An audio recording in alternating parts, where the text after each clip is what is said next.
Salut, c'est Marine Dove sur Anne Robin Magazine.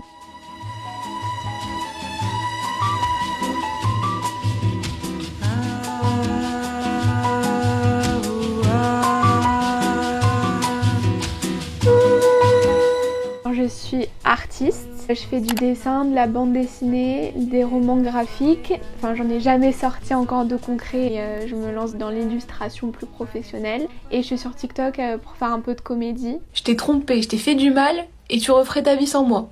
Non. Putain. Bah tu vois, non, j'aime bien ce garçon moi. Non, tu m'as pas oublié. Si. Et j'ai fait du doublage pour Netflix. C'est un message officiel du Stan, le service des titres qui arrive sur Netflix. Alors mes inspirations, elles sont toutes uniquement vintage parce que j'aime bien ce qui est d'un autre temps. C'est sur tous les points artistiques, que ce soit le cinéma, la musique. Dans la musique, j'adore Michel Sardou, Michel Legrand, Françoise Hardy, Serge Gainsbourg. C'est très joli, oui, dans les livres, mais tous ces mots dont tu t'ennuies. Et pour ce qui est du cinéma, j'aime bien les vieux films français. Mes références, c'est beaucoup de Pierre Richard, Catherine Deneuve et Alain Delon. Ça, c'est dans l'atmosphère un peu que j'aime diffuser à travers ce que je crée. Mon peintre préféré, c'est Matisse. J'adore le renouveau perpétuel de Picasso. Je suis gourmande de tous les arts, donc dès qu'il y a un nouvel artiste qui s'exprime sur la toile, je saute sur l'occasion. Donc dans tous les plans artistiques que j'aime, il y a la littérature que j'adore. C'est une littérature bien axée parce que j'aime beaucoup la BD et le roman graphique. Mes derniers achats de romans graphiques, c'est Amour liquide de Lilith. Donc c'est quelque chose de très actuel et c'est sur les sentiments, donc ça me parle beaucoup. Au-delà des romans graphiques et de la BD, ce que j'aime vraiment c'est la littérature. Je lis Clair de femme de Romain Gary, Le blé en herbe de Colette et Les fleurs du mal de Baudelaire. C'est un peu un classique. J'aime bien m'imprégner des œuvres classiques et étudier point par point. Moi j'ai énormément de carnets, un peu comme un journal intime où je mets un peu mes inspirations, etc.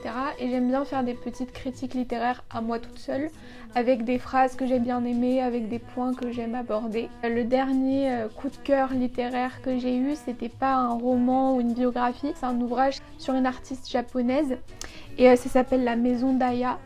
Elle a tellement de succès en France qu'elle a peint tout un salon de thé, des fresques entières, et du coup je voulais absolument un livre parce que déjà c'est une belle pièce de collection et en plus j'adore son art.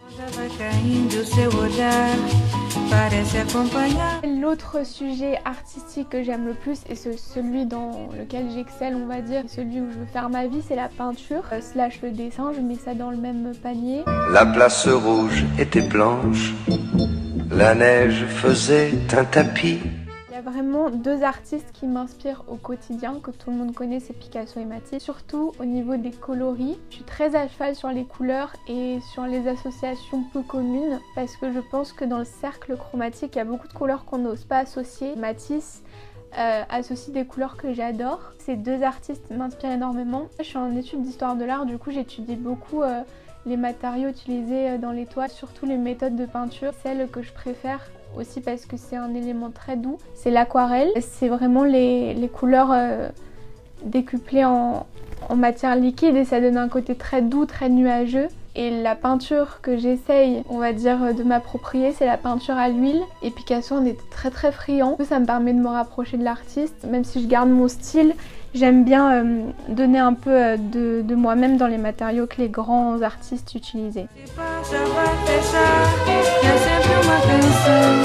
Pour ce qui est de la peinture que j'ai réalisée qui me tient beaucoup à cœur, moi déjà je fais partie des artistes qui sont très peu satisfaits de ce qu'ils font et je crois que c'est un trait de caractère artistique qui est très très répandu. J'ai du mal à aimer ce que je fais et pourtant quand je pense que la toile est finie, j'y touche plus. C'est un peu un paradoxe parce que si j'y touche plus c'est que je suis contente quand même. Et donc c'est une toile que j'ai réalisée, ça s'appelle Femme sur nuage coloré. C'est une femme assez ronde, très brune, cheveux noirs et qui est allongée de façon un peu comme les déesses grecques sur plein de couleurs. Les couleurs, quand j'ai fait la peinture, je les ai superposées. C'est le fond. Quand j'ai fait cette peinture, je savais pas encore que je ferais une femme dessus. J'avais juste une idée comme comme une matière un peu marbrée de couleur. Et je me suis rendu compte que je voulais un élément plus clair et surtout humain. Moi, comme j'ai une grande fascination pour le corps de la femme et encore plus pour les femmes rondes, j'ai voulu mettre cette femme. Quand je l'ai peinte, j'étais très heureuse qu'aussi elle ait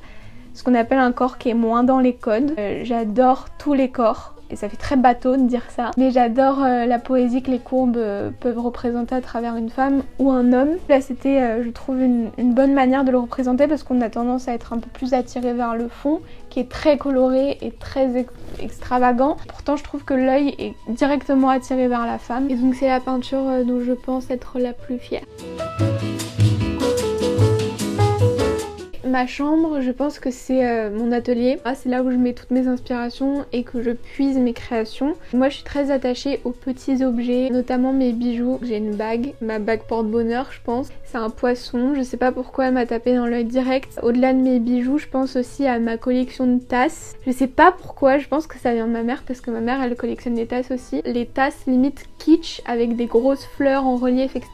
J'adore. Et il y a un objet, je pense que je m'en séparerai jamais, c'est même sûr. C'était mon cadeau de 18 ans. C'est une potiche japonaise. Et mes parents l'ont trouvée dans une antiquité. Et comme je suis passionnée, j'aurais pu le dire aussi, d'art japonais. Et lors de ma fête de 18 ans, ils m'ont amené cette potiche. Et c'était genre une histoire d'amour. Je l'ai mise à côté de mes petites cartes. Je suis assez spirituelle, très branchée cartes, oracles. Et à côté j'ai même mis mes pierres semi-précieuses parce que j'aime beaucoup leur vertu. C'est un peu mon endroit spirituel. Il y a toujours plein de petits bric-à-brac dans ma chambre, surtout ce qu'il y a au mur. Ce sont mes affiches, mes photos, mes illustrations. Moi j'aime être encadrée. Je pense que certains pourraient penser que je suis oppressée mais pas du tout. Vraiment ma façon à moi d'être encadrée dans mes illustrations, dans mes créations. Du coup les BD, la bande dessinée c'est ma première passion et elle est née depuis l'enfance. Les BD / les cartoons dessins animés c'est quelque chose, vraiment ça a l'importance pour moi. Je déteste par exemple les nouveaux dessins animés parce que j'adore l'esprit travaillé, la morale, le vocabulaire qui était utilisé. Dans les BD je trouve que c'est un peu pareil. Après je suis beaucoup plus moderne dans les BD parce que je me laisse tenter par des nouveaux ouvrages qui sont tout aussi bien. Moi j'ai commencé avec les BD que tout le monde connaît, Astérix et Obélix, Boulet Bill, Tintin. En plus mon père était un grand fan de Tintin. Et j'ai continué parce que j'adore la manière d'associer le texte, le dialogue et surtout le dessin. J'aime la façon dont c'est répertorié, il y a 1001 façons de faire de la BD, ça m'a toujours beaucoup touchée. Alors, TikTok, c'est aussi un petit point sur lequel j'ai apporté mon grain de sel. Tout le monde pense que c'est très important pour moi, limite quelque chose dans lequel je voudrais exceller plus tard, que je voudrais être comédienne. Pas du tout. En fait c'était vraiment un loisir, voire une bonne blague pour moi. Je voulais un petit peu rigoler, je pensais pas du tout que j'aurais des vues ni des likes. De fil en aiguille, comme j'ai vu que ça marchait bien, j'ai continué. Et encore une fois c'est très drôle à faire, ce sont des petits sketchs. Tu manges pas? T'aimes pas la crêpe? Mais non, mais en mode ils m'ont mis trop de sucre. Ah ok. Après il va falloir que je rentre chez moi, mon père il me saoule trop en ce moment et tout, genre il fait grave le mec. Ton père il fait grave le mec. Mais grave, genre je sais pas pour qui il se prend. Pour son père du coup. Je fais ce qu'on appelle de l'humour d'observation, imiter des gens. Parfois ce sont des rôles dans la vie de tous les jours ou même des moments entre amis. J'aime beaucoup faire ça. Après je sais que je suis pas là pour longtemps sur TikTok, c'est un monde, si je puis m'exprimer un peu négativement, très anxiogène. Les gens aiment bien faire des polémiques un peu partout. Et moi c'était vraiment pour la rigolade que j'ai commencé à faire TikTok. J'ai de la chance de pas être touchée par le venin des gens mauvais. Ça pourrait un jour m'atteindre je pense et je veux me protéger. TikTok c'est uniquement pour rigoler mais ça durera pas longtemps. Si j'avais un conseil à donner aux jeunes artistes ou à ceux qui prétendent ne pas l'être mais qui ont pourtant de la magie dans les doigts, dans la voix, dans le cerveau, c'est de se démarquer mais seulement naturellement. Faut pas chercher à être plus original que quelqu'un d'autre parce que chaque artiste est unique et si jamais ça marche pas tout de suite, si jamais vous n'avez pas encore la reconnaissance dont vous avez besoin, ça viendra. Être artiste c'est très audacieux et très dur parce que notre métier c'est aussi plaire aux gens, donc don't worry, faites votre vie quoi, soyez artiste et soyez heureux. J'espère que ça vous a plu d'en savoir plus sur moi et sur mon univers. C'était Marine Dove pour Anne Robin Magazine.